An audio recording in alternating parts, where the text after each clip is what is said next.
السلام علیکم ورحمۃ اللہ وبرکاتہ۔ دوستوں، امید کرتا ہوں آپ خیریت سے ہوں گے۔ میں ہوں محمد مقصود قاسمی اور آپ دیکھ رہے ہیں باغ مدینہ یوٹیوب چینل۔ دوستوں، مولانا کلیم صدیقی صاحب کے متعلق کل سے خبریں آ رہی تھیں کہ 14 لوگوں کو کورٹ نے ملزم پایا تھا، قصوروار ٹھہرایا تھا۔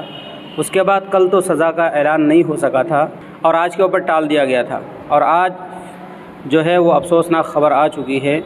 تو دوستوں، خبر یہ مل رہی ہے کہ غیر قانونی تبدیلی کے مقدمے میں مولانا عمر گوتم اور مولانا کلیم صدیقی سمیت 16 ملزمان کو قصوروار قرار دیتے ہوئے عمر قید کی سزا سنائی ہے۔ 4 ملزمان راہل بھولا، مانو یادو، کنال اشوک چودھری اور سلیم کو 10 سال کی سزا سنائی ہے اور جرمانہ عائد کیا گیا ہے۔ مولانا کلیم صدیقی کو ستمبر 2021 میں اس وقت گرفتار کیا گیا تھا جب ان پر غیر قانونی تبدیلی کا ملک گیر سنڈیکیٹ چلانے اور بیرون ملک سے فنڈنگ کا الزام لگایا گیا تھا۔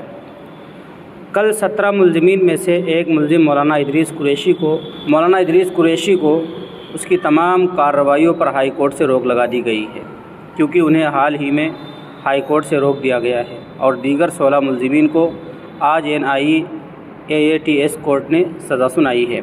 تو دوستو، یہ تھی فی الحال مولانا کلیم صدیقی صاحب کے متعلق افسوسناک خبر، انا للہ و انا الیہ راجعون، جسے پورے امت مسلمہ کو بہت ہی کرارا جھٹکا لگا ہے اور بہت ہی دھچکا لگا ہے، سبھی کو تکلیف ہو رہی ہے۔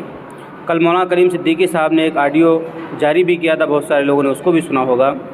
اب آپ حضرات سے گزارش کرتے ہیں، اللہ تبارک و تعالیٰ سے دعا کریں اللہ تبارک و تعالیٰ خیر کا عافیت کا معاملہ فرمائے، اور جتنی بھی اونچی عدالتیں ہیں اس میں حضرت مولانا کلیم صدیقی صاحب کو امید کرتے ہیں کہ انشاءاللہ ضرور انصاف ملے گا، اور بہت ساری تنظیمیں ہیں وہ بھی انشاءاللہ مولانا کلیم صدیقی صاحب کے لیے آگے ضرور آئیں گی۔